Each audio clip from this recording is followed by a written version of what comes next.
$17 on a cracked Formica table. A pug staring like he's about to charge rent. A leaking faucet patched with electrical tape. Ellis Carmichael laughed alone at 4:43 in the afternoon. 29 years old, broke, free, answering to a dog. She didn't hear the helicopter until the blades were already breaking pine trees. Listen, K-Fam. I have to stop you right here. A black charcoal three-piece suit, walking through Appalachian mud, mirror-polished Oxfords sinking into a trailer park. You, girl. The kind of man who lands a private chopper in the woods doesn't get lost. He runs. His name was Kang Min Woo, the quiet one, Snow Wolf. A coiled black serpent climbing up his neck with the Korean character for silence tattooed into the body of it. The kind of man who eats once a day and never drinks anything offered without testing it. And his calzer slipped open in front of her door. She looked at him barefoot, kitchen towel on her shoulder. She said, "Did you fall from the sky or just park wrong? K-Fam, listen to me. I've watched men like this for years. They don't ask. They don't apologize. They don't sleep in a $40 trailer next to a pug named Dexter. So when this one offered to buy her trailer cash by Tuesday, when this man who has never been free in his own life starts learning how cafe tastes from a woman who fixes her own pipes, Omo. Mark my words, K-Fam. This story is not about a billionaire saving a poor girl. Stay with me. It's the other way around." Before starting the story, comment down below where you're watching from and don't forget to subscribe. Because what happens at the end of this one, K-Fam, I swear on my life, I did not see coming. Ellis Carmichael stacked the bills into a tight little fan on the Formica table and counted them again, because $17 is the kind of number that wants you to count it twice. 1 5, 2 singles, a 10 that had been folded so many times the eagle on the back was beginning to look apologetic. She smoothed the 10 flat against the cracked yellow Formica with the side of her hand, and the table answered her with that familiar dry crackle it always made when you pressed on the corner where the chip ran. She had taped the chip down with electrical tape 3 winters ago. The tape was older than half her neighbors' marriages now. Listen, K-Fam, $17, 29 years old, heart-pumping coffee instead of blood at 4 in the afternoon, and a pug staring at her from the corner of the trailer like she owed him back rent. Dexter, in his worn red collar with the brass tag that read Dexter. If found, keep him, he's dramatic. Made the noise pugs make when they want you to understand that your financial situation is also their financial situation. A low, wet, exhausted snort, his big black bulging eyes fixed on the bills. His curled tail did not wag. His curled tail trembled, which in Dexter's emotional vocabulary was a step up from disappointment and a step down from outright betrayal. "Don't look at me like that," Ellis said. "You don't even have a job." Dexter snorted again and turned his wrinkled face toward the cabinet under the sink, which was where the kibble lived, and which both of them knew was almost empty. "Yeah," she said, "I see you." She picked up the singles and tucked them into the pocket of her cut-off denim shorts, the one with the rip that had finally finished tearing on Tuesday. The 5 and the 10 went into the coffee can on top of the fridge, the one she had labeled gas in black marker the day she'd put it there, and never changed the label since. Even after gas became propane, became electric, became, this month, a vague and constantly shifting unholy trinity of all three. The trailer was 41 feet of insulation and dignity, parked at the back of a Maple Creek Trailer Park, in a clearing chopped out of a pine forest that pretended every fall it was going to take the clearing back. The bedroom heater had been making a clicking sound since the second week of October. The bathroom faucet had been dripping since the 3rd week of October. The cabinet door under the sink hung at an angle that suggested it had given up sometime in the night and was just waiting for someone to be polite enough to notice. Ellis noticed. She walked over to the sink in bare feet, the cold linoleum biting the soles, her oversized gray t-shirt, Gola, Esterada, a man's t-shirt she'd bought for $1.50 at a church basement sale in Knoxville 2 summers ago, slipping down off her left shoulder. The small mole above her collarbone caught the dim kitchen light. She didn't bother to fix the shirt. Nobody was watching except a pug, and the pug had seen worse. She crouched in front of the sink and pulled out the roll of electrical tape, black tape. Her trailer ran on black electrical tape the way Manhattan ran on coffee. "All right, buddy," she said to the faucet. The faucet dripped at her, slow and stupid. "We're gonna talk." 3 turns of tape around the base of the cold knob. A test. Still dripping, but less. 4 turns. Better. 5 turns. Silence. She stood up, wiped her hands on the back of her shorts. "There," she said. "Now nobody pays a plumber." She tested the knob with 2 fingers the way her grandmother used to test a pie crust. Solid. Held. The kind of quiet you only got from work you did yourself, which was the only kind of quiet she trusted. A boot scraped on the wooden step outside. 3 knocks. Marlene's knocks. 3 because 2 was for strangers and 4 was for Jehovah's Witnesses. "It's open," Ellis called. The door cracked. Marlene Hopper's reading glasses came in first on their beaded chain.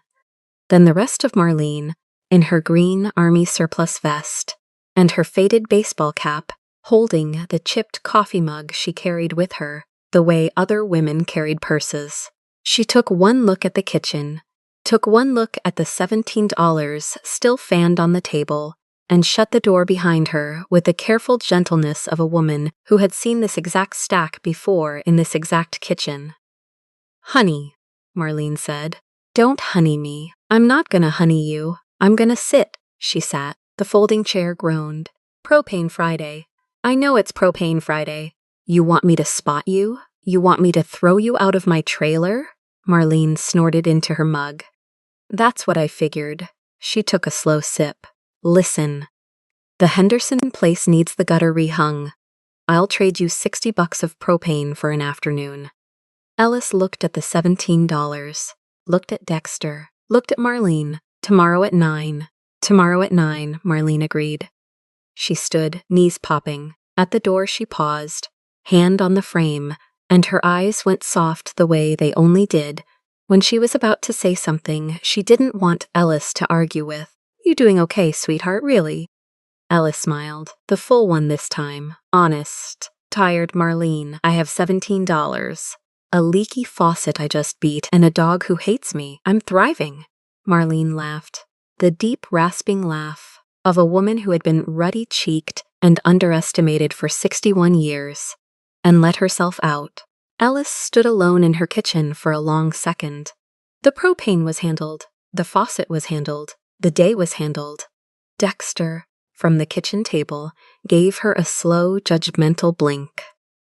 The blink of a small emperor who had been promised a banquet and presented with a saltine. "I know," Ellis said, "I know. We're rich in skills, baby. Skills. Now look, I'm gonna stop right here, K-fam, because I need you to see what I'm seeing. This girl is 29, honey brown skin, almond eyes, lashes for days, a face that should be on the side of a Sephora bus, and she is sitting in a busted trailer talking to a pug about plumbing. And she is happy. You hear me? She is happy. That's the part nobody on the internet wants to talk about, sis. Sometimes broke is not the worst thing. Sometimes broke is the price tag on freedom. I had to learn that the hard way. My ex-husband had 3 credit cards and 2 girlfriends, and I had a salon chair I thought was mine. Now I have my own clients, and I sleep with both eyes closed. So when I tell you Ellis Carmichael is not pitiful, I mean it. Stay with me. Because the universe is about to test what she built.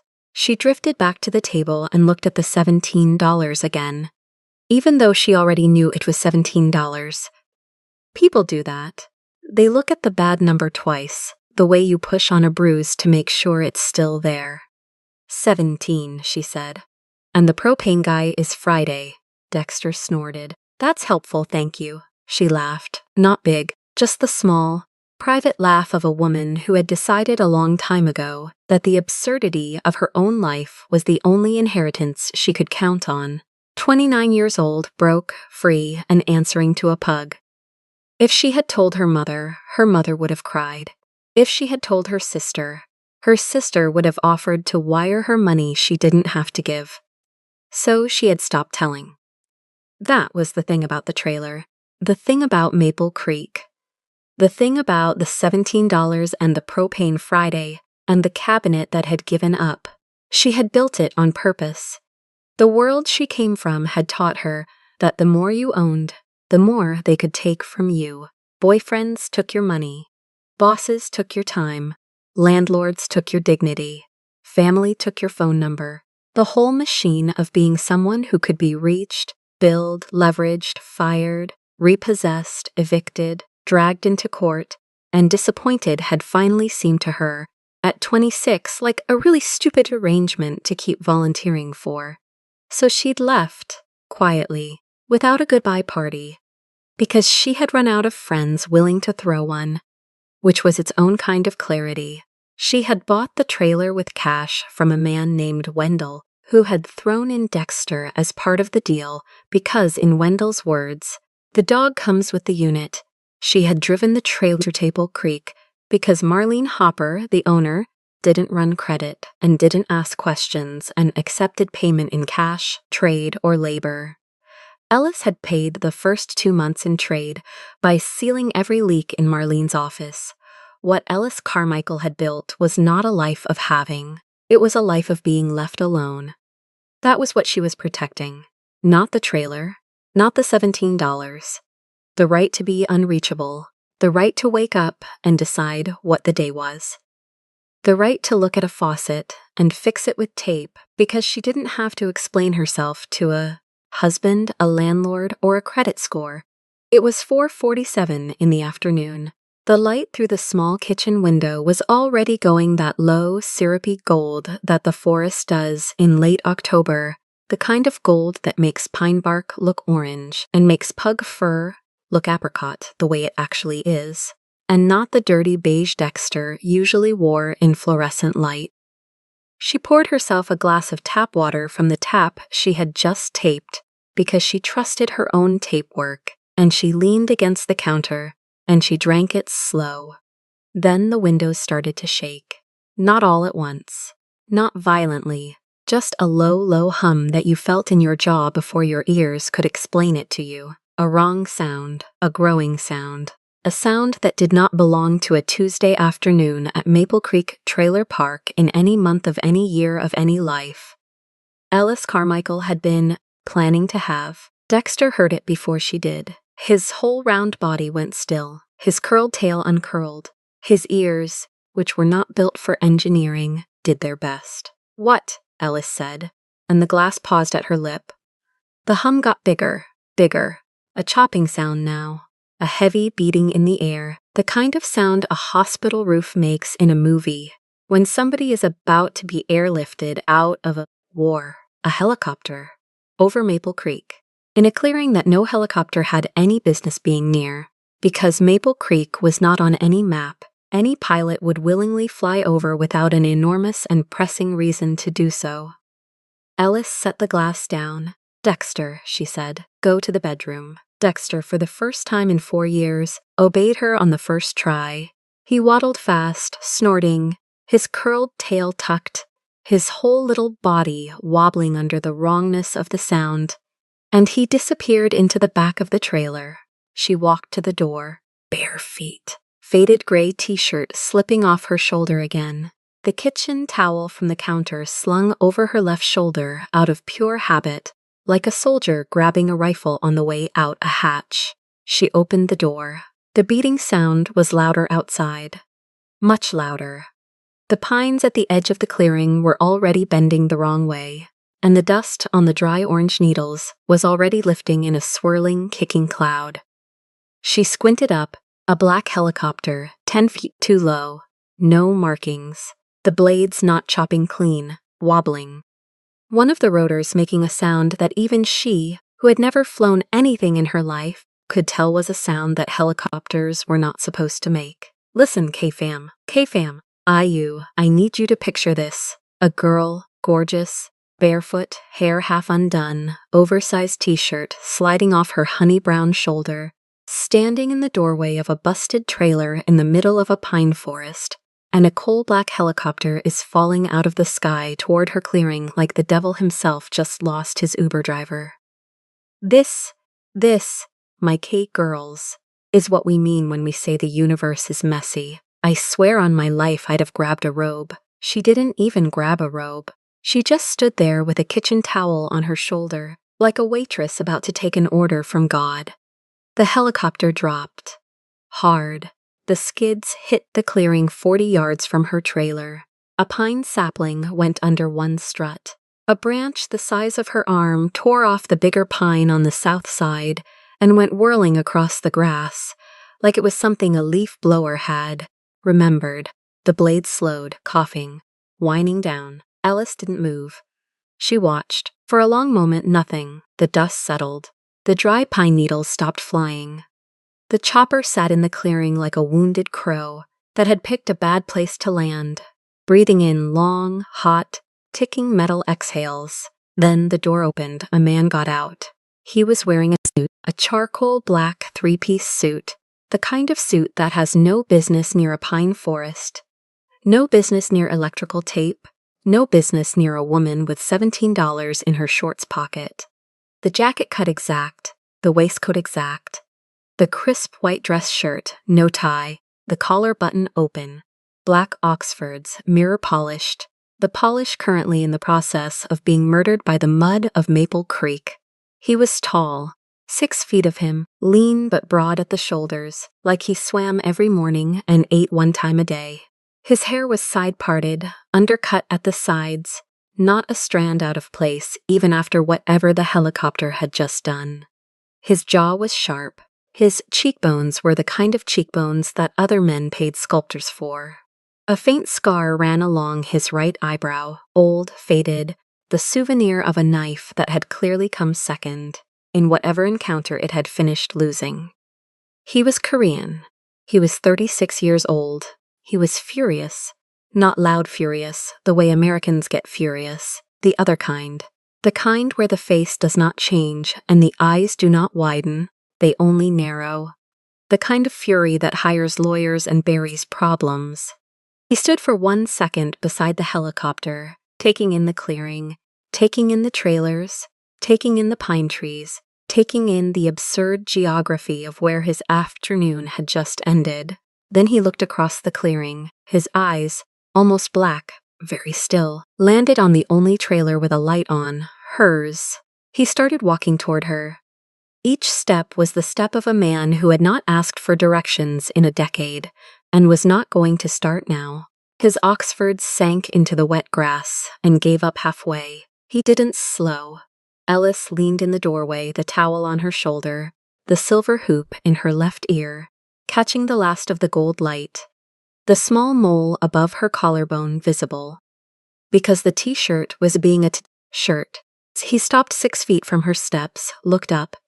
The collar of his white shirt shifted when he tilted his chin, and that was when she saw it. A coiled black serpent, inked at the base of his throat.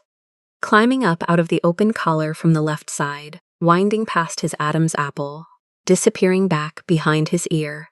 The body of the serpent had Hanja worked into it. Characters she could not read, but the shape was unmistakable to anyone who had ever read a newspaper, watched a news segment, seen a documentary. The kind of tattoo that meant something. The kind of tattoo that meant something specific. Mark my words, Skafam, she knew.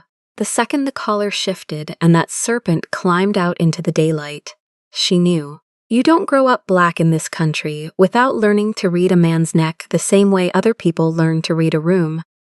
I felt it from here. The girl took 1 breath.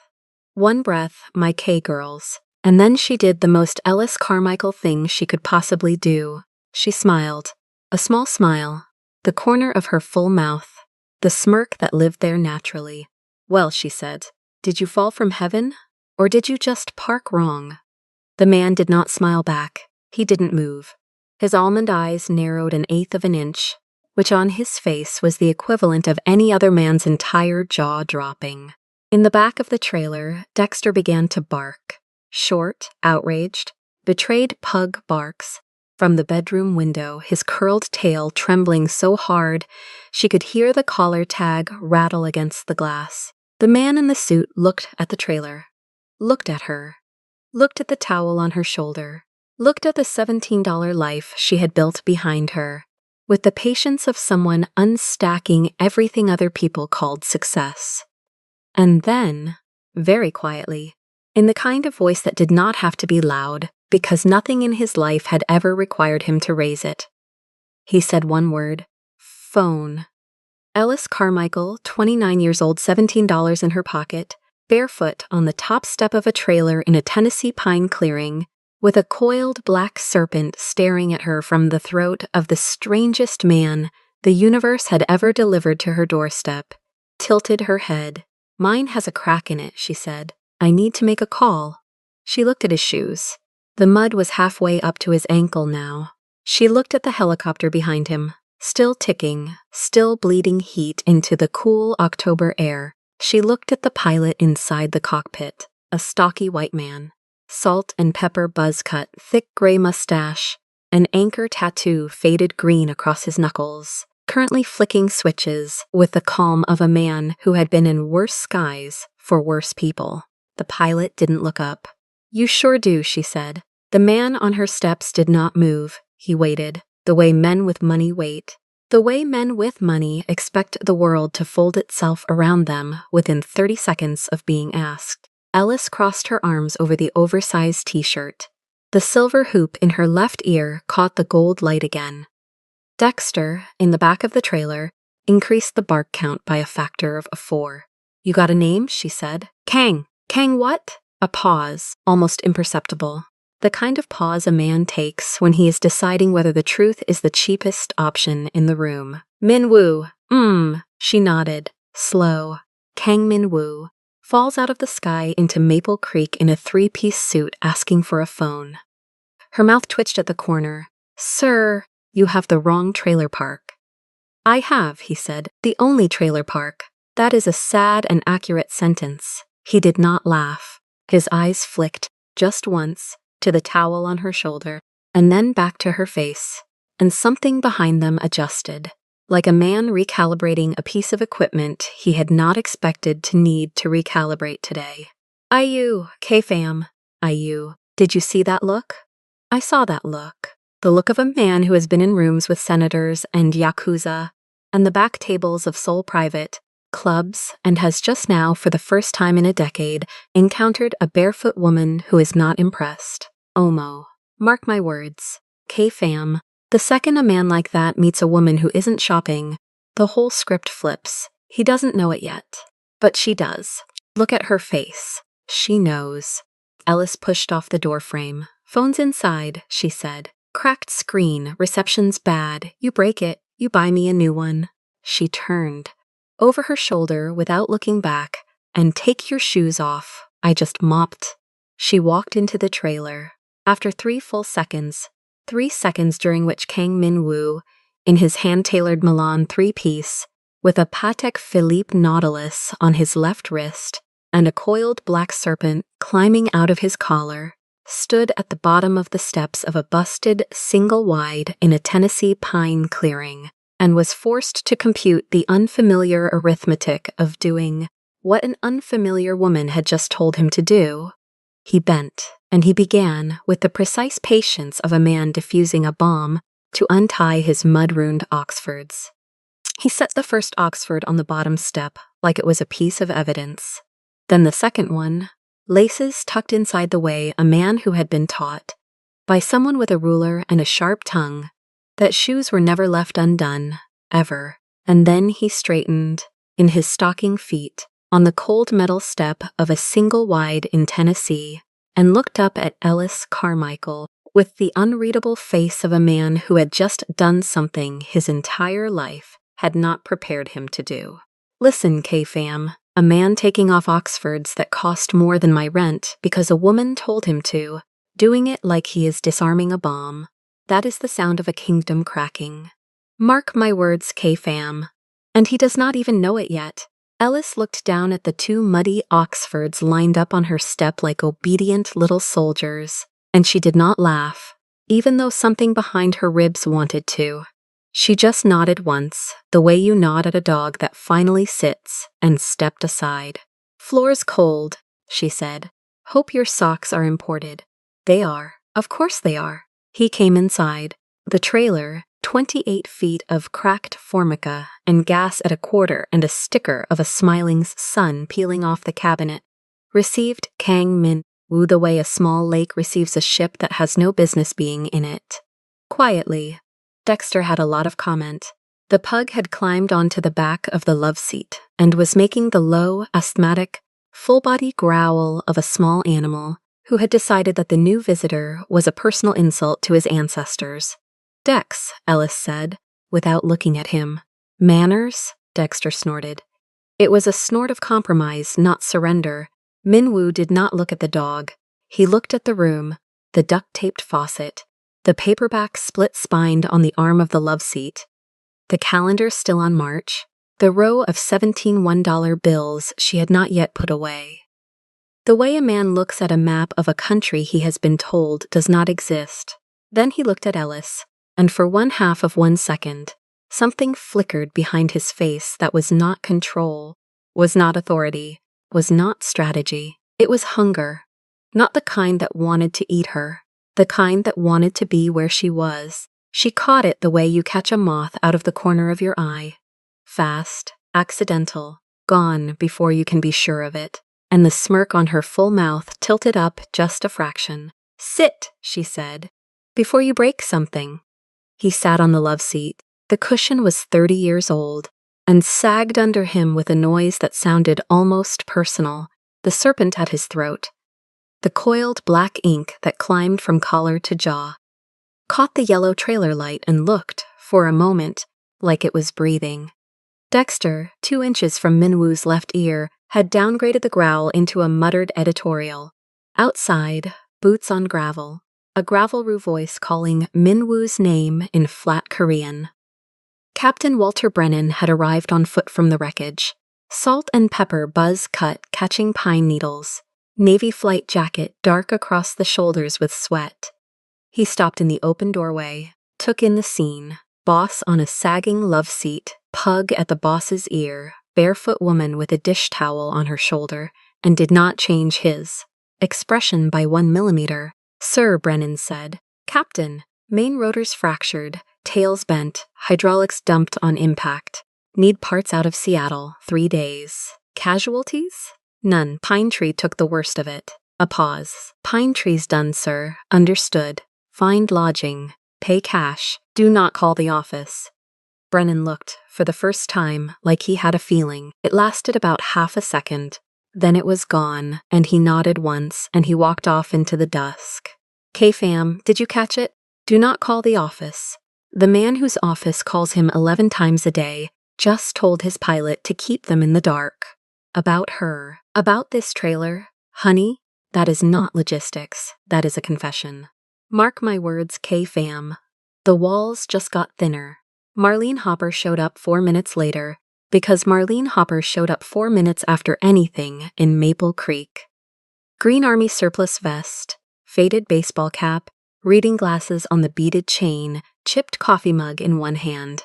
She climbed Ellis's step, looked at the row of Oxfords, looked at the man on the love seat, looked at the pug, looked at Ellis, and made the small, contained, satisfied sound of a woman who had just been handed the most interesting Tuesday she'd had since 2018.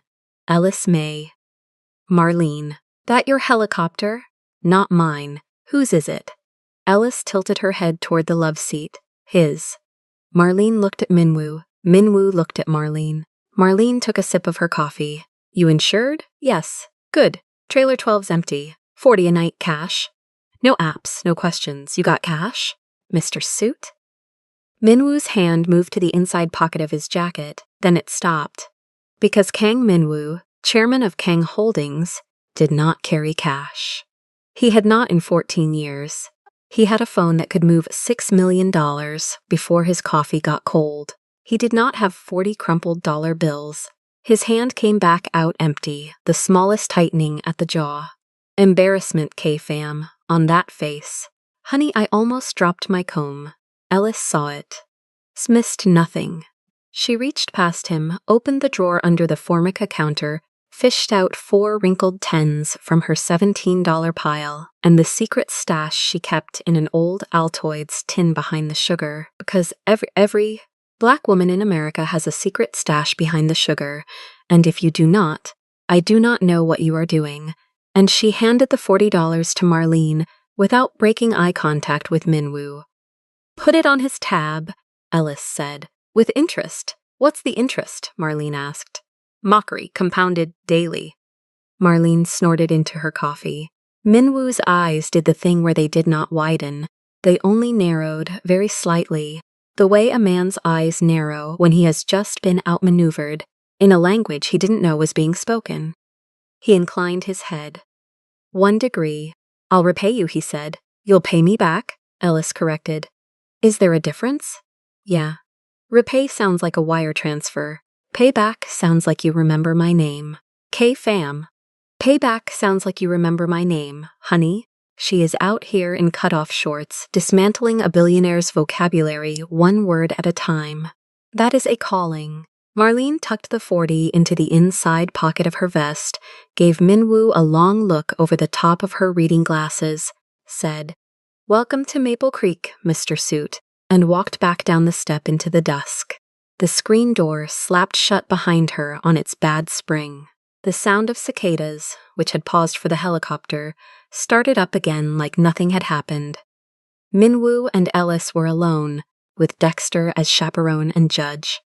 You paid for me, he said, quietly, almost to himself. Yeah, no one has done that since I was 12. Well, she crossed her arms. The thin silver hoop in her left ear caught the trailer light. Now someone has, and she's going to remind you about it every 6 minutes until Saturday. He looked at her long enough that the cicadas seemed louder, long enough that Dexter, sensing the air pressure change, lowered himself onto the cushion behind Minwoo's shoulder and fell asleep against the back of a $5,000 jacket. Minwoo did not move the dog. I would like to buy your trailer, he said.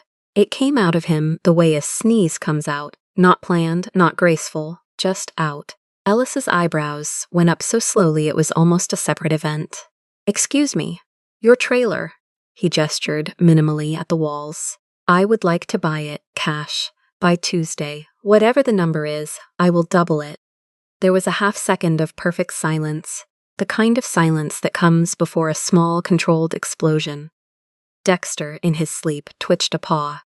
Then Ellis Carmichael, 29, barefoot, $17 to her name, half-undone hair, smirk mouth, walked the 3 steps to the trailer door, opened it with one hand, held it open with the dish towel still on her shoulder, and looked back at him over the long line of her neck. Out. He blinked. One time, out Minwoo. It was the first time she had said his name. It came out like a small bell. Out of my house. You can sit on the step. You can sit in trailer 12. You can sit in the dirt, but you do not sit on my couch. An offer to buy the roof over my head like that is a romantic gesture. Get out. He stood, smooth, controlled, like a man rising from a board meeting that had gone in an unexpected direction. He picked up his Oxfords by the laces. He walked, in stocking feet, past her, out the door, and down the metal step into the gravel. Then he turned. The serpent on his throat caught the last of the gold from the dying light. It was practical, he said. I have the money. You do not. The structure of the offer was, you just met a poor woman and thought it was romantic to try to buy her house. I thought it was practical. Practical, she said, and her voice was not loud, but it carried. The way a knife carries through paper is a coffin word. Practical is what you say at a funeral. Practical is what men who have never been told no use when they mean give it to me. You did not offer to buy my trailer because it was practical. You offered to buy my trailer because for the first time in your life you saw something you wanted that you could not put your hand on, and the only verb your mouth knows is purchase. Go to bed, Mr. Suit. Trailer 12. Don't knock on my door before noon. And she closed the door, not slammed, closed, with the same care a surgeon closes a wound. The lock clicked. The chain slid. Inside, Dexter, who had woken up for the show, gave one small satisfied snort and went back to sleep. Outside, in the gravel, in stocking feet, holding 2 muddy Oxfords by the laces, Kang Minwoo stood very still for a long time. K-Fam, that man, whose name makes bankers in 3 time zones reach for stomach medicine, just got told to go to bed, by name, like a child, by a woman who paid his rent, from her sugar stash. Mark my words, K-Fam, somewhere in Manhattan, Eleanor Kang just felt a draft. The leash she has been holding for 15 years just got noticed. He walked. Across the gravel, past the empty fire pit, past every single resident of trailers, 3 through 11, who, you can believe me, had their blinds cracked at exactly enough of an angle to see without being seen. He reached trailer 12. He put his shoes down outside the door because a woman in another trailer had taught him, 40 minutes ago, that this was the new rule of his life. He went inside. The light came on, then it went off, and the cicada swallowed the rest. Morning came gray. Ellis was up at 6 because Dexter was up at 6, because Dexter believed in breakfast the way Baptists believed in resurrection. She fed the pug. She made coffee. She did not look out the window, with the particular focused not looking of a woman who was extremely aware that there was something potentially in front of it. At 7:12, she opened the door to throw out the coffee grounds. He was sitting on the bottom step of trailer 12, across the gravel, in his suit pants and his white dress shirt with the sleeves rolled up. No jacket, no tie, hair still perfect. Oxford still clean somehow in the dark with what? She could not even imagine. He had a cup of something steaming in his hand. He looked at her over the rim of it. "Good morning," he said. "Noon," I said. "It is not noon, correct? I made coffee." "In what?" "The percolator in trailer 12. It is older than I am. Did it work?" "That is debatable." She stood there in the doorway, barefoot on the metal step, and she felt, "K-Fam, I am telling you so, you are ready." She felt the smallest, most inconvenient warmth at the base of her sternum. Like a coal somebody had left, smoldering in a fireplace she did not own. She named it the way a smart woman names a snake before it bites. Oh no, absolutely not. But she stepped out onto the step anyway. "Walk," he said. "Excuse me. There is a trail. The owner of 6 pointed at it last night. She said it goes to a creek. Walk it with me." "Why?" "Because I have not walked anywhere without a destination in 14 years, and I want to see if I still know how." That, K-Fam. That is the sentence that broke the lock. Ellis could resist a billionaire. She could resist a chopper. She could resist a man offering cash for her roof. But Ellis Carmichael, who had spent her life building a religion out of going nowhere on purpose, could not resist a man asking her to teach him the only thing she had ever been good at.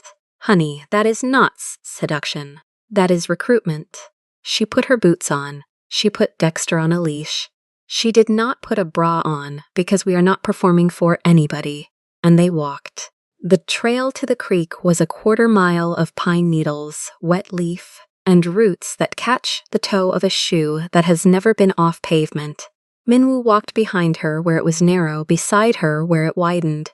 Dexter was 40 yards ahead, snorting, gleeful, dragging his leash because Ellis had let it go on principle. About 6 minutes in, Minwoo's left foot, the foot that had spent 15 years on the marble of 3 penthouses, slid out from under him on a patch of slick red clay. He did not fall, he caught himself.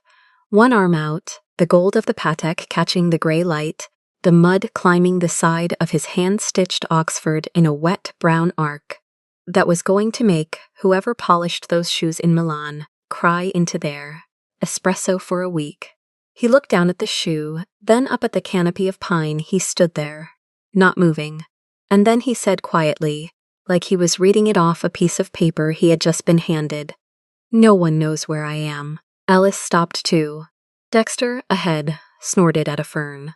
Nobody, Minwoo said, and his voice was the same shape as the one he had used in 1,000 boardrooms, K-fam, except a different temperature. Warm, raw, not the office, not my brother, not my aunt, not the satellites. First time since I was 21. She did not say anything. He looked at her. The serpent was visible above his open collar, and his face, K-fam, was doing something it had not been built to do. It was open, the way a window is open. Not because somebody broke it, but because somebody, for once, was inside the house with him. That has never happened to me, he said. I did not know it could. K-fam. This is the turn. This is the place where the whole shape of it flips. Because, honey, up until 90 seconds ago, we all thought this was a story about a billionaire conquering a poor woman's world. Rich man comes down. Poor woman gets lifted up. Roll credits. Mark my words, K-fam, that is the old story. The story we are standing in right now is about a man who was never free in his own world. Not once. The only place on the entire planet where his GPS has gone dark is the one he just walked into, in stocking feet, with mud on his Oxfords. Honey, he did not come to rescue her. She is about to rescue him. And neither one of them has admitted it yet. Ellis nudged a pine cone with the toe of her brown boot. Welcome to nowhere, she said, lightly, like a hostess. Thank you, he said, and he meant it. K-fam, he meant it. The way a man means it when he has just put his glass down at a bar he should not have been in and admitted out, loud that he is thirsty. They walked the rest of the way to the creek. Neither said much. Dexter discovered a smell so important it required him to lie down on top of it. Minwoo crouched at the bank, the cuffs of his suit pants flaring over his ankles, and watched the water move. He did not touch it, just watched, like a man at a museum. On the way back, Ellis took them past Trailer 6. Marlene was on the porch, in the same vest as last night, with a fresh, chipped mug. She did not say good morning, she said. Sit, both of you. I made too much. She put 2 mugs of coffee down on the porch rail without asking how anybody took it. The coffee was, K-fam, with love, awful. Color of motor oil. Smelled like a confession. Ellis took 1 sip and laughed, snort and all. The inelegant, ungovernable belly snort of a woman who has been alone too long to be careful about how her body sounds when it is happy.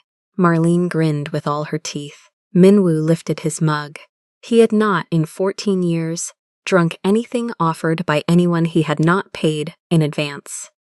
There were 3 men in Seoul whose entire job was tasting his water. He knew this. The trailer park did not. He drank. Then he drank again. He drank the entire mug. Then he held it out to Marlene without looking away from the steam rising off it and said, very politely, "Another, please." K-fam, Marlene Hopper, 61, baseball cap, beaded chain, just could have poisoned a chairman, and he held his mug out for a refill. Mark my words, K-fam, those are not love. Those are preconditions for love. The man thinks he is having a layover. Honey, he is having a conversion. They sat on the porch. Marlene refilled him. Ellis stretched her long legs out, brown boots crossed at the ankle, the small mole above her left collarbone catching the morning. Dexter, exhausted out by the creek, was asleep in a square of sun on the boards. Minwoo took a half sandwich Marlene handed him, sliced ham, white bread, yellow mustard, no negotiation, and bit into it the way a man bites into the first piece of food he has been handed without a chef's note attached. Dexter, scenting ham, woke up. He stood. He waddled in his small, offended way to Minwoo's boot. He fixed him with the bulging black eyes of a creature who had been a king in another life and intended to be again in this one. He growled, low, more proposal than threat. Minwoo, without commentary, tore off a piece of his sandwich and held it out, flat-palmed, to the pug. Dexter sniffed. He hesitated. He looked at Ellis. Ellis lifted one eyebrow at him. He looked back at the ham, and, with the small, deeply ungrateful, deeply pleased snort of an aristocrat compromising for the first time in his life, Dexter took the ham. Ellis groaned out loud. "Traitor," she said, to the pug. The pug ate the ham. She turned to Minwoo. The smirk was back. The half-undone hair fell forward over one shoulder. The thin silver hoops swung in her ear. "Bought," she said, "for less than I expected." He looked at her. The gray morning light was on his face. The serpent rose and fell at his throat with his breathing. He did not smile exactly. Kang Min-woo did not smile exactly. But the corner of his mouth did something that, Cam, on a less practiced face would have been a grin and a half. On his, it was the equivalent of a man taking off a coat in a warm room. "He has good taste," Min-woo said. "He has a price," Ellis corrected. "Everybody has a price. You just found his. What is yours?" It came out the way the trailer offer had come out the night before. Not planned, not strategic, just out. Marlene, on the porch, lifted her mug to her mouth to hide the smile that was inappropriate for an audience. Dexter swallowed his ham. The cicadas, who had paused for nothing in 20 years, paused for 1/2 of a second, almost as if they too wanted to hear this. Ellis took a long, slow sip of motor oil coffee. She set the mug on the rail. She turned her face, heart-shaped, almond-eyed, smirk-mouthed, mole above collarbone, no makeup, 29 years old, $17, gray t-shirt, no bra, brown boots, fully to him. The morning was on every line of her. "You can't afford it," she said. And K-Fam, that line, "You can't afford it," said to a man with a paddock on his wrist and a serpent on his throat, and his entire empire, 11 missed calls deep. That is the sound of the old story dying. Mark my words, K-Fam. The chairman just heard the first sentence in 15 years he could not buy his way around. And somewhere behind that unreadable Korean face, with the pug now leaning against his ankle like the boot was a couch, Kang Min-woo, the quiet one, the snow wolf, did the small, fatal, irreversible thing that men in his position are not allowed to do. He believed her. The second night, the sky decided to settle the argument. None of them were willing to start out loud.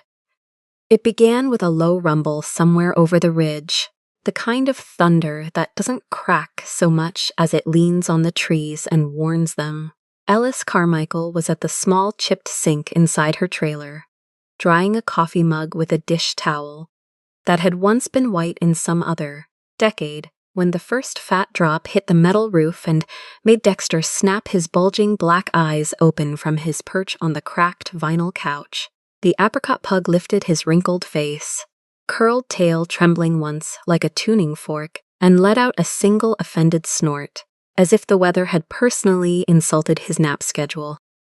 Ellis laughed under her breath, a small sound, almost private.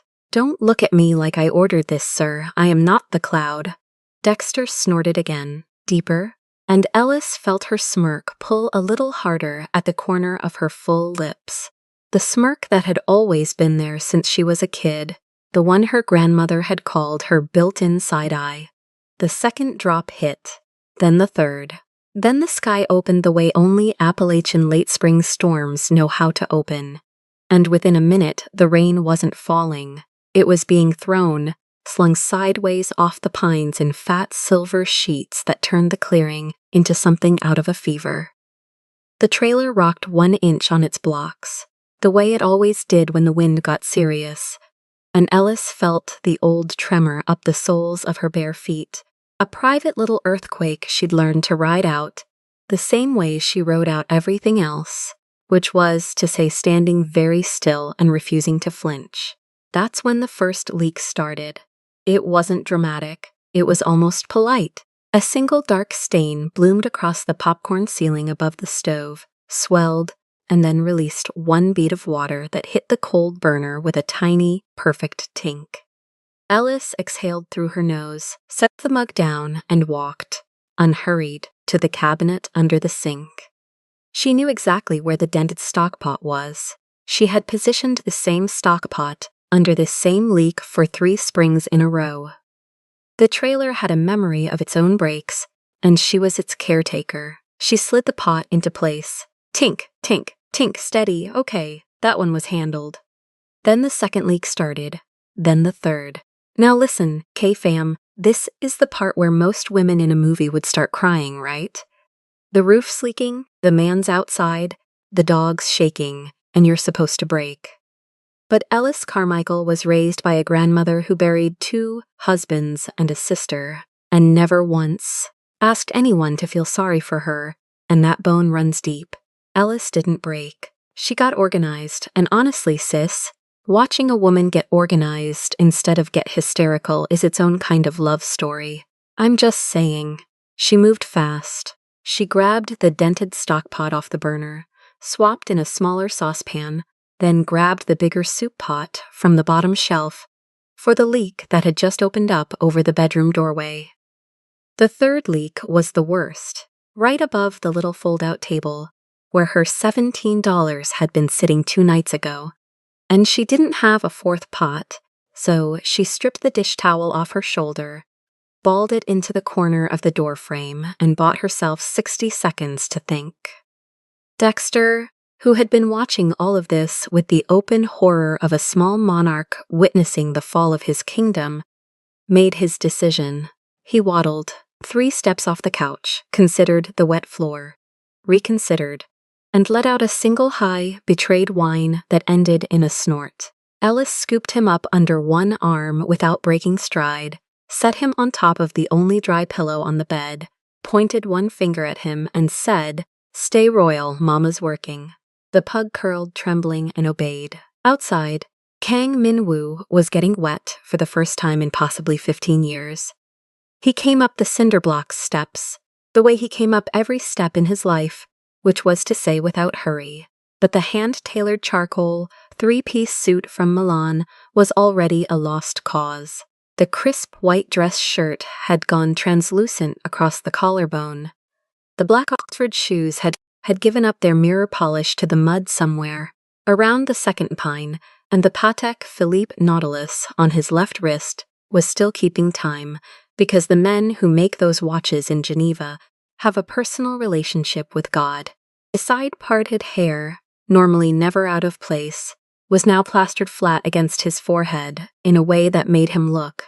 For the first time in the entire 2 days Ellis had known him, slightly less than 36. He looked tired. He looked almost like a man. He didn't knock. He didn't get to knock.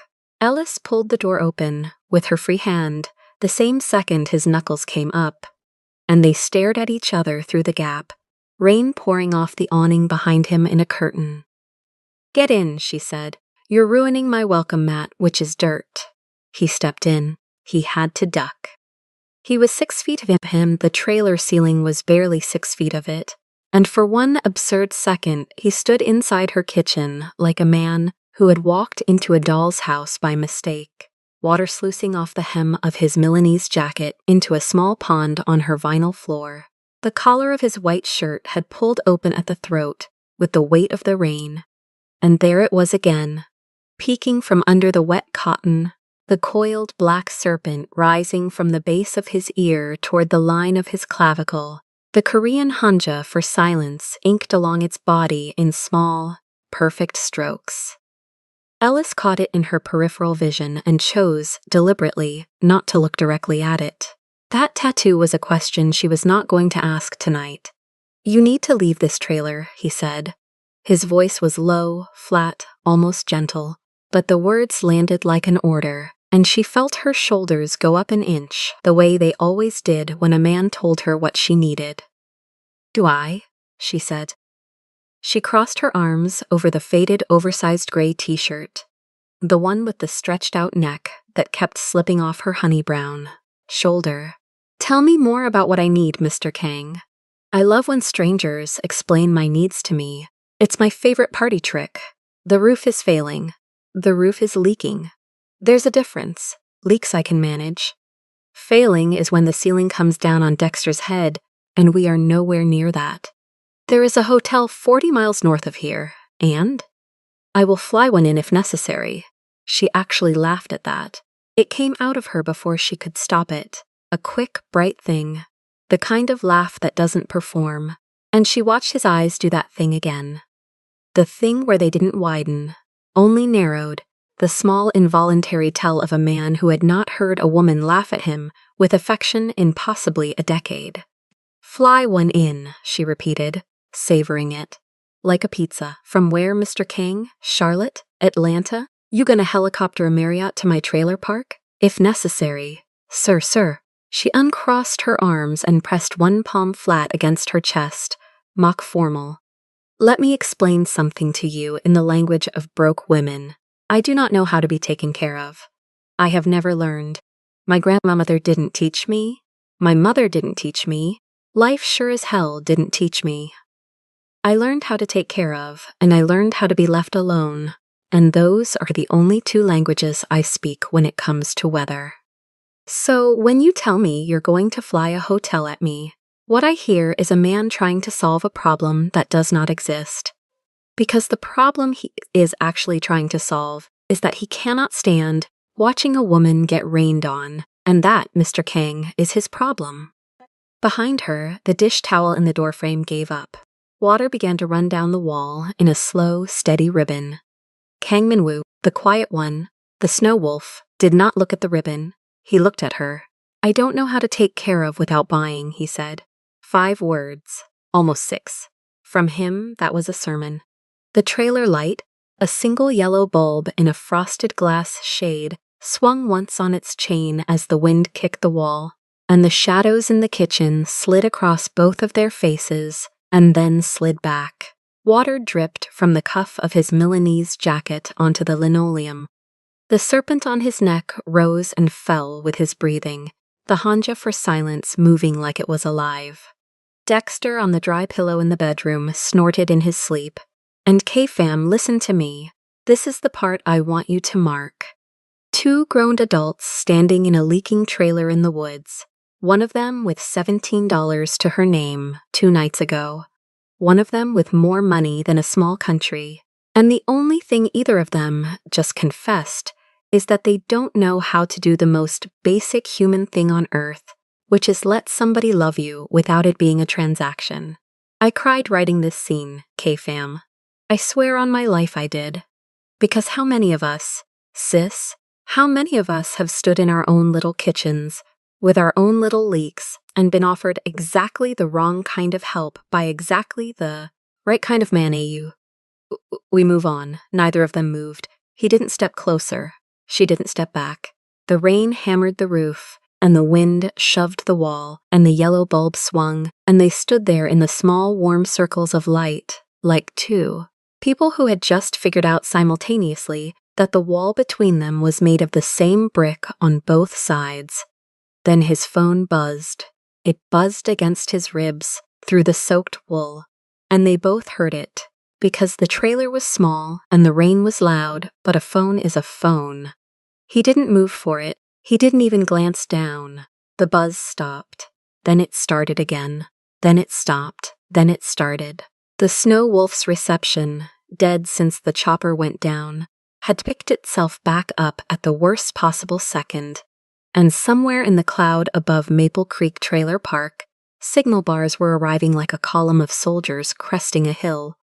You should answer that, she said quietly. No, Mr. Kang. No, that's the 4th time. I know. She tilted her head. The wet, half-undone shoulder-length hair fell across her cheek, and she didn't brush it back. Who is it? He held her eyes for one long beat. Then he reached into the inside pocket of the ruined jacket slowly, the way a man reaches for something he doesn't actually want to touch. And he pulled out the obsidian black phone, and he turned the screen so she could see it. 11 missed calls. The contact name at the top, in clean white sans serif, read Kang Hae-jin. Aunt. Below it, 3 more were coming in as they stood there, scrolling up the screen in real time. Kang Tae-woo! Kang Tae-woo! Unknown. Boston. Ellis looked at the screen, then at his face, then back at the screen. Your family knows where you are. Yes. How? 3 days is too long. They started tracking the chopper's last ping. The signal blackout up here bought me 48 hours. That window just closed. She nodded slowly. She didn't react. That part of her, the part that had grown up at the end of a forgotten state road, learning to read the difference between a hunter S-truck and a state trooper's truck by the engine alone, that part of her was wide awake now. And what does your aunt want, Mr. Kang? He was quiet for 1 second longer than he had to be.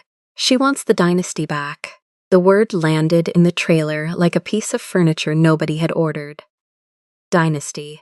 It didn't belong in a kitchen with 3 pots catching rain. It didn't belong on a vinyl floor next to a pug in a worn red collar. And yet there it sat between them, expensive and ugly, and Ellis felt the small mole above her left collarbone go cold.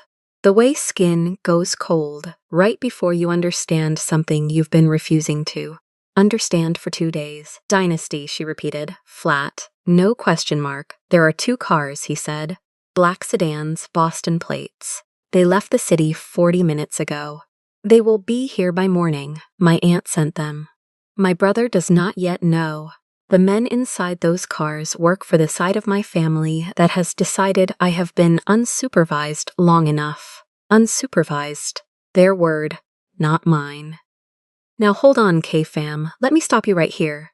Did this man just tell this woman that 2 cars full of Korean Mafia's musts are driving from Boston in the rain to come collect him like he's a wallet his mama left at a restaurant? In her kitchen? While the roof is leaking on a pug named Dexter? I'm telling you, Kate fam, the audacity of rich families is a subject and a half. I have a client in K-Town. She's married to one of those men, you know the type. The type whose mother still picks his ties at 52. And let me tell you, those women in those houses do not lose. They send sedans. Mark my words, they send sedans. Ellis didn't move for a long time. When she finally her voice had gone very quiet. The quiet that broke women used in courtrooms and emergency rooms. And at the foot of hospital beds, the quiet that was not soft. So let me make sure I am understanding the geography of tonight. You crash-landed in my clearing on Saturday. You spent 3 days drinking bad coffee and feeding my dog. You stood in my kitchen 2 minutes ago and told me you didn't know how to be taken care of without buying. And now you're telling me that the people you owe your entire life to are 40 miles out and coming for you, and you don't intend to answer the phone, and you don't intend to leave. That is correct, Mr. King. Yes. What exactly are you planning to do when those cars get here? He looked at her. The serpent on his neck moved with the swallow. I haven't decided. That is not a plan. It is the first time in 15 years I haven't had one. The yellow bulb swung again. The rain shifted angle. The water ribbon down the wall behind her had reached the linoleum, and a small dark river was now creeping across the floor toward the cabinet under the sink, but neither of them looked at it. Ellis exhaled. The exhale came out long and slow, and somewhere in it was a word she did not actually say. She set both her palms flat on the chipped formica counter behind her, the same formica she had counted $17 on 2 nights ago, and she stared at the man dripping Italian wool onto her floor. And she made a decision she did not announce. You sleep in Marlene's spare trailer tonight, she said. Same as last night. You do not answer that phone. You do not go anywhere near my truck. You do not knock on my door before sunrise. In the morning, you and I are going to have a different conversation than the one we've been having. Do you understand me? Yes. Go. He went. She watched him through the small kitchen window as he crossed the clearing in the rain. 6 feet of ruined Milan slowly disappearing into the dark between trailers, and when he was gone, she locked her door for the first time in 3 years. Then she sat down on the vinyl floor next to Dexter's pillow, the leaks dripping into their pots around her, and she put her face in her hands for exactly 30 seconds. No tears, just 30 seconds of dark. Then she lifted her head, scratched the pug behind one wrinkled ear, and said, out loud to no one, Okay, we move.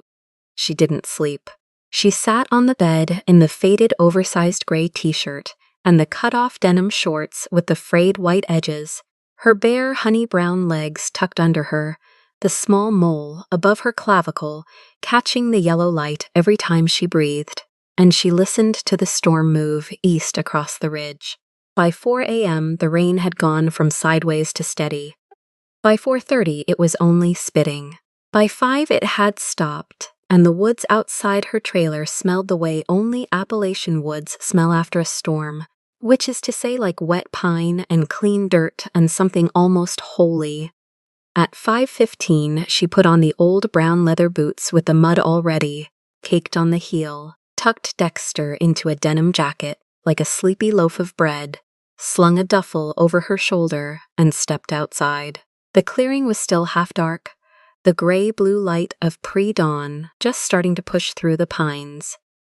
The black helicopter from Saturday, the one that had crash-landed in her life like a brick through a windshield, was gone. Just gone. The deep gouge it had cut in the soft ground was still there, half filled with rainwater, but the chopper itself had been lifted out sometime in the night by something she had not heard. Captain Walter Brennan's hands, somewhere, were on a stick. Kang men had done what Kang men do. Marlene's spare trailer, the little one Minwoo had been paying $40 a night cash to sleep in, sat with the door open and the lights off, empty.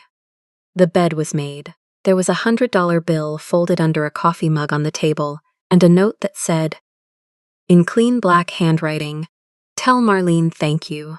He was gone. Alice stood in the open doorway of the empty trailer for one beat, too. Then she turned and walked, fast to the back of her own trailer, where the rusted hitch and the chain were waiting, the way they had been waiting for 3 years. Every spring, every winter, the get-out-of-here kit she had assembled. The year she turned since and promised herself she would never again be a woman who couldn't move when she needed to. She hooked the hitch, she tested the chain. She walked to the cab of the old pickup, set Dexter on the passenger seat in his denim jacket, climbed in, slid the key into the ignition, and turned it. The engine clicked once, quiet, like a man clearing his throat. She turned it again. Click. Nothing. She turned it a third time, and now there wasn't even a click. There was the polite, total silence of a vehicle that had decided, at some point in the night, to retire from the fight.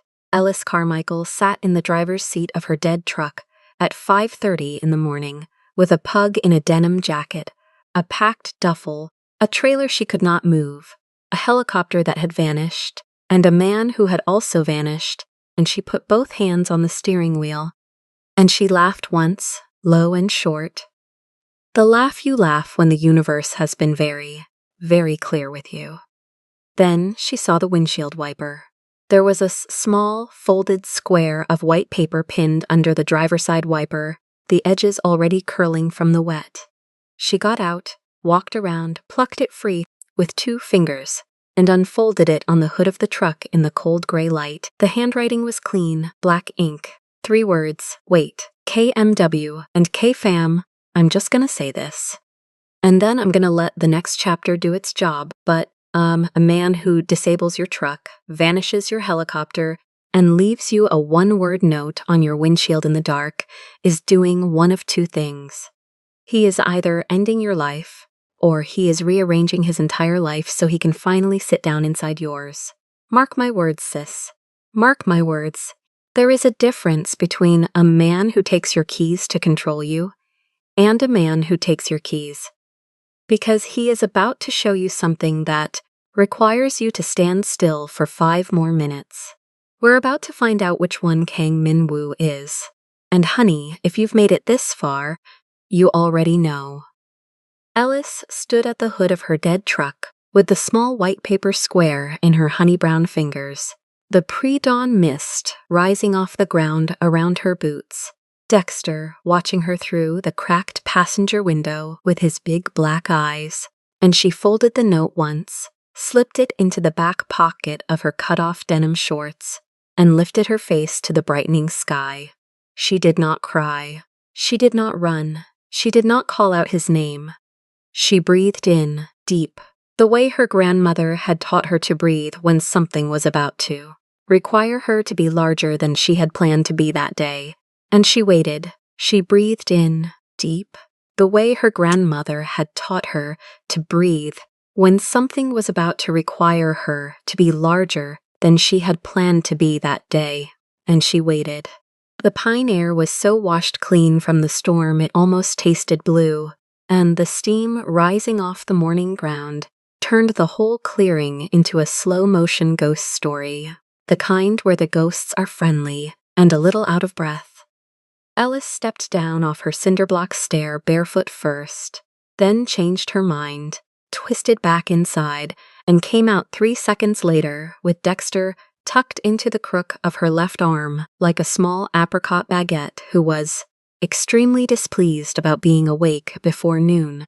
The pug's bulging black eyes scanned the clearing with the slow, scandalized horror of a tiny monarch who had been promised a coup and had received, instead, a real estate transaction. Because that was the first thing Ellis registered. Not Minwoo, not the bare collar of his shirt, not the fact that his Milan suit was nowhere on his body for the first time in the entire week he had been inside her life. The trailer. The trailer was the wrong trailer. Where her old crooked aluminum box should have been hitched to her dead pickup, where the sun-bleached vinyl decals and the peeling motor flag and the awning that sagged on one side because Marlene had clipped it with a snowplow in 2021 should have been sitting like the same exhausted donkey it had always been. There was, instead, a long, low, matte black and brushed silver thing that looked like a luxury bullet train had laid an egg in her yard and walked away. The lines were sleek, the way only money is sleek. The roof was edged with a thin black solar array that drank the new sun without bragging about it.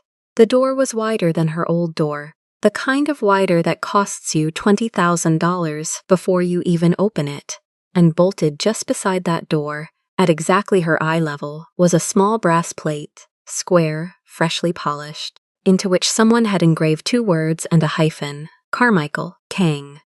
Ellis stopped breathing. Now listen, K-fam. I need you to stop for 1 second with me here, because I want you to understand what kind of moment this is.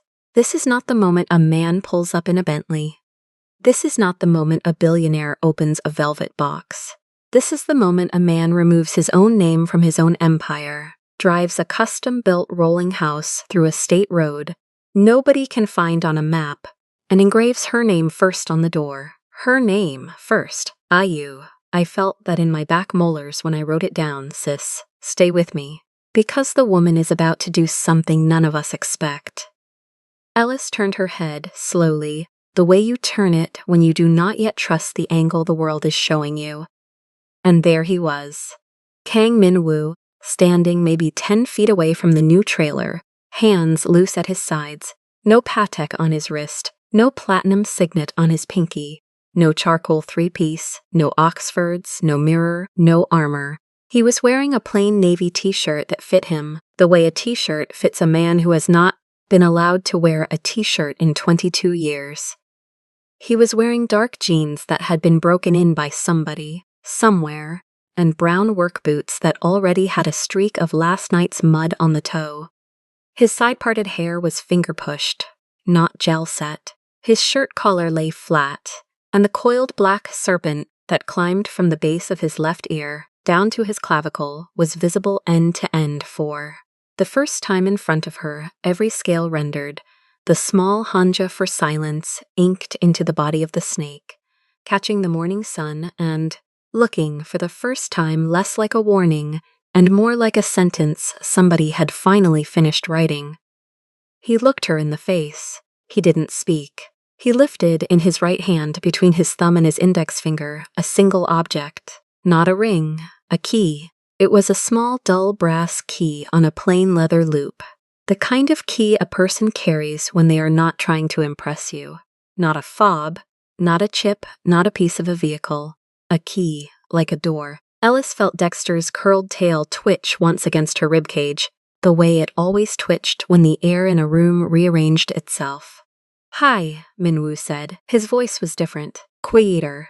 He had taken something out of it. Or maybe he had stopped putting something in. "Hi," Ellis said. There was a long beat. "I have to say a lot of things, he said. I figured." He nodded once, and then he began. The way he began was strange, because he did not begin at the beginning. He began at the bottom. I sold 60% of Kang Holdings, he said. Ellis did not react. She was still holding the pug. Yesterday, he said. Taewoo signed at 3:47. In the morning, the board chair confirmed at 4. The transfer will be public at 9 New York time on Monday. I kept enough equity to live forever. I kept 0 seats. My brother controls the company. I am no longer chairman. I am not a member of the executive committee. I am not on the board. I will not be on the board. The pug snorted softly, as if to say, "All right, go on." I cut the part of the family that wanted to choose my life, Minwoo continued. His face did not move when he said it, but his eyes did slightly, the way eyes move when a man is reporting the cost of his own surgery. I will not say her name on a road called Maple Creek. But she is no longer connected to my accounts, to my legal team, to my residences, to my schedule, to my body. She still has her seat on the Cultural Foundation Board. That is all. She will not call me again. If she calls me again, no one will answer. Minwoo, Ellis said quietly, I am not finished, okay. I bought a house, he said. He did not gesture to the trailer. He did not need to.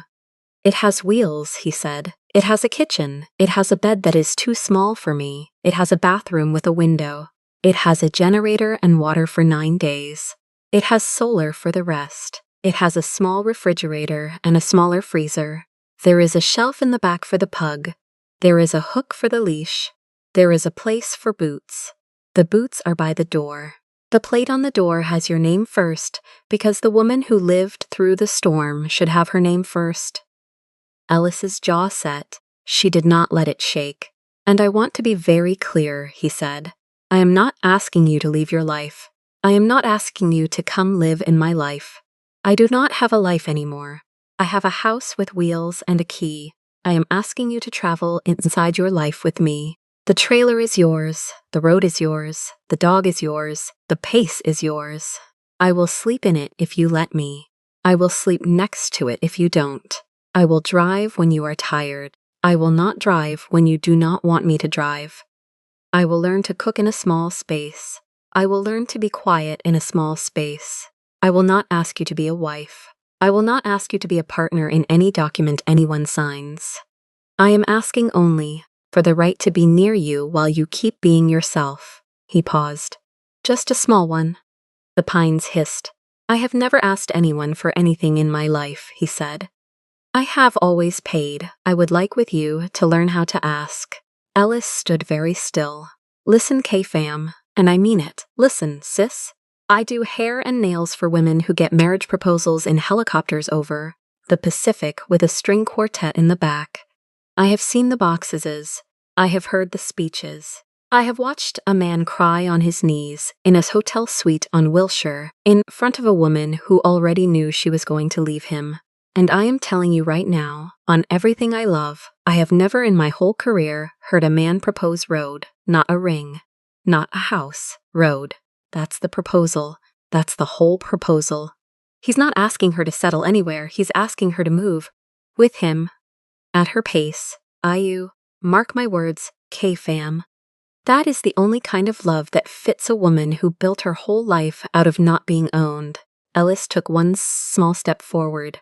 Then another. She didn't look at the trailer. She looked at his hands, the empty wrist, the empty pinky, the brass key, the way the key didn't shake. You sold a country, she said. Quiet. I sold a job. You sold a name. I kept my name. I traded the title. The name is still mine. Minwoo, yes. You can't take this back. Correct. Tomorrow you can't decide you want it back. I can decide. I would not get it back. The document is built, so I cannot reverse it. My brother controls it. He will not return it to me. Why?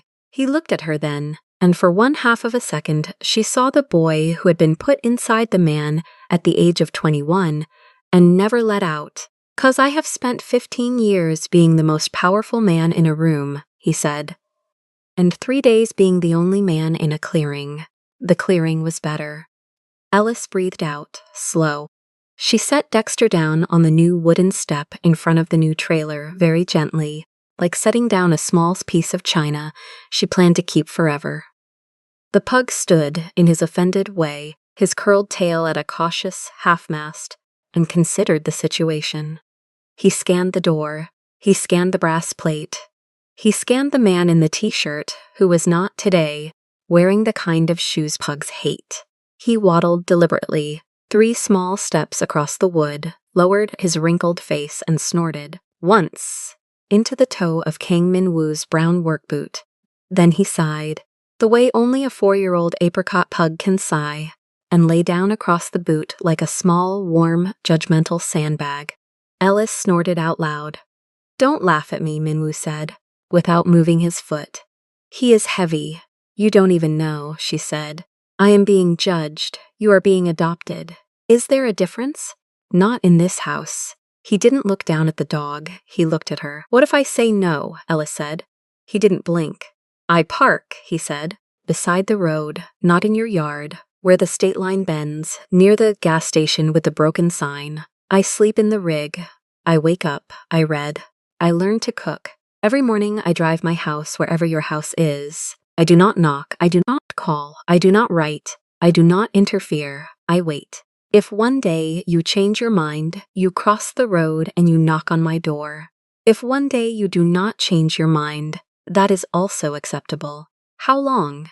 He considered this, honestly, as if she had asked him for a project estimate. "About 50 years, he said. 50. Possibly more. My family lives long." Min-woo, yes, that is the single most insane sentence anyone has ever said to me on this property. And a man fell out of the sky last week. I am aware. She covered her mouth with the back of her hand. Then she put the hand down. She was not going to hide her face today. Not for this, K-Fam Omo. I'm telling you, K-Fam. A billionaire just told a broke girl in cut-off shorts that he was prepared to wait 50 years in a parked truck on the side of a highway for her to walk across 1 lane of asphalt and knock. 50. I had to put my pen down when I wrote that part. I had to stand up. I had to walk to my fridge and drink water like an old church lady at a funeral. Because that is not romance, sis. That is repentance. That is the rich man who has spent his whole life being the one waited on, choosing to be the one who waits. And I have seen many men in many beautiful rooms, and I have not seen that. Stay with me, because the woman has not answered yet. Ellis did not say yes. She did not say no either. She walked slowly past him. She did not touch him as she passed. She did not touch the key. She walked, instead, up to the new trailer, and she put her bare palm flat against the matte black door, the way you put your palm against the side of an animal you have not decided about yet. The metal was cool. It had the faintest hum of solar batteries breathing under their skin. She turned her hand. She looked at the brass plate. Carmichael, Kang. She traced her own name with the pad of her thumb. Just once, the way a person traces a scar that healed cleaner than they expected. She turned back to him. "Get in," she said. He didn't move yet. "Get in," she said again. "You drive. I want to see how a billionaire handles a manual transmission." His mouth moved at one corner. It was almost a smile. He had not smiled fully the entire week. "It is automatic," he said. "Of course it is," she said. "Of course you bought the easy one. Move, I'll drive. You hold the dog." "I do not know how to hold the dog." "You're about to learn, my guy."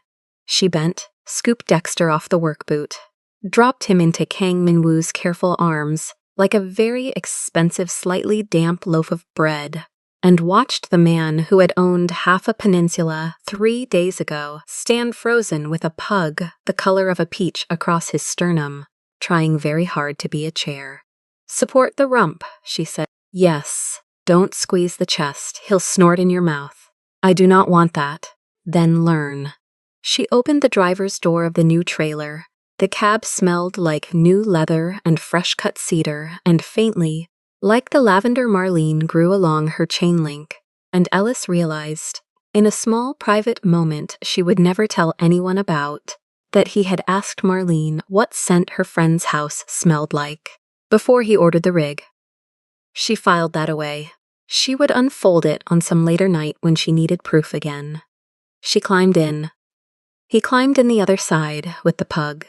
He set Dexter down on the dashboard very carefully, like setting down a small sculpture. The pug curled, sighed, and went to sleep in the sun, his curled tail twitching once in mild satisfaction. Minwoo handed her a small white paper cup with a lid. "What's that?" she said. "Coffee." She took the lid off. She sniffed. "You made this." "Yes." She took a sip. She almost choked. "Minwoo, is it bad?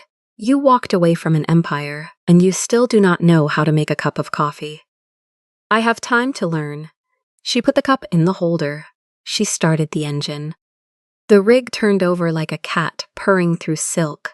She pulled out of the clearing slow, gravel crunching under wide new tires, past Marlene's office trailer where the curtain twitched once and then settled.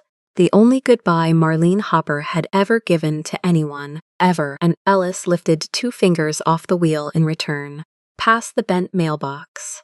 Past the pothole that had been there since 2019. Onto the forgotten state road that wound out of Maple Creek toward a sun that was just starting to swing pink across the tops of the pines. She did not program a GPS. He did not ask her to. About a mile out, she reached over without looking, took his right hand off his lap, set it on the gear shift between them, and rested her own hand on top of it. Not entwined, just covering, the way you put your hand over a small animal to let it know it's safe to fall asleep. He didn't move. She felt the side of his ring finger, where the platinum signet had lived for 11 years, and noticed, only because her thumb passed over it, that there was no longer a pale band of indentation there. He had taken it off long enough ago that his skin had finished forgetting it. She did not say anything about that. About 3 miles out, she leaned slowly and put her temple against the warm cotton of his t-shirt sleeve and breathed in once. He smelled like cedar and cheap soap and faintly like wet pine. He did not smell like cologne. He did not smell like Patek leather. He did not smell like the helicopter he had crashed. He smelled like a man.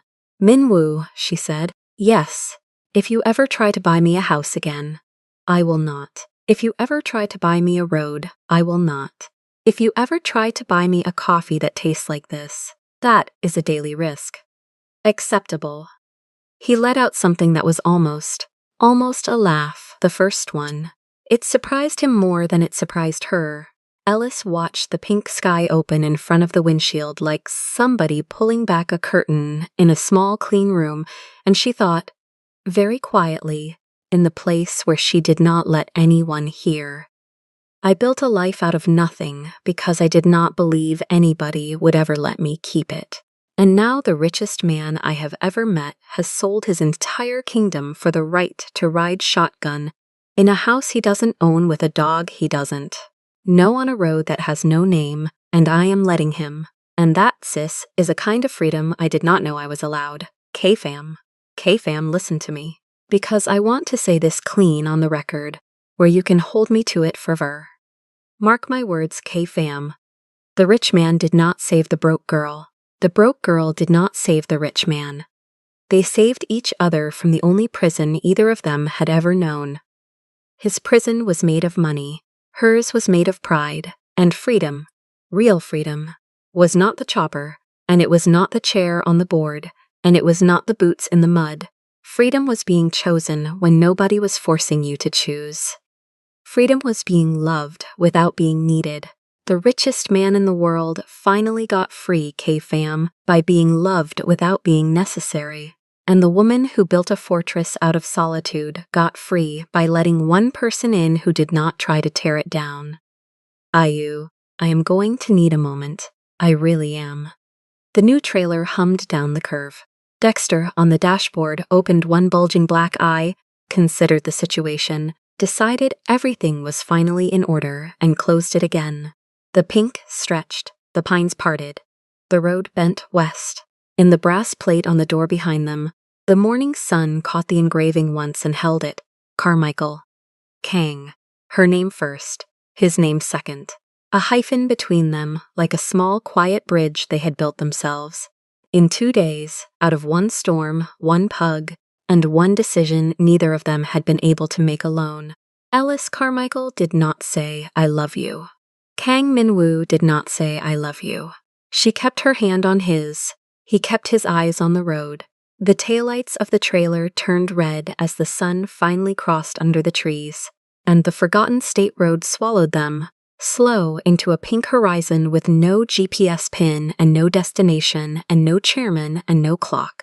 And somewhere far behind them, in a glass tower in Manhattan, an old woman with pearl earrings and a jade bracelet sat alone at a long mahogany table. She could no longer fill and watched a notification flash on her phone that said, "Simply final." And she did not open it, because she already knew. Some men, when you try to own them, will let you. Some men, when you try to own them, will burn the title and walk into the woods barefoot. Kang Minwoo had walked. He was not coming back. If this story moved you, stop for a moment and reflect. Have you ever turned down something that looked like rescue because it felt like a cage, K-fam? Have you ever met a man with everything who had never, not once, been free? Would you have handed him the keys to your truck and let him learn to drive your life, or would you have run? Mark my words, K-fam. The richest man in the world stayed poor until somebody loved him without needing him. That's the whole thing. That's the only thing. Tell us your experiences and feelings in the comments. About freedom chosen over rescue, about love that asks permission, and about the moment you finally stopped, letting other people pick your road for you.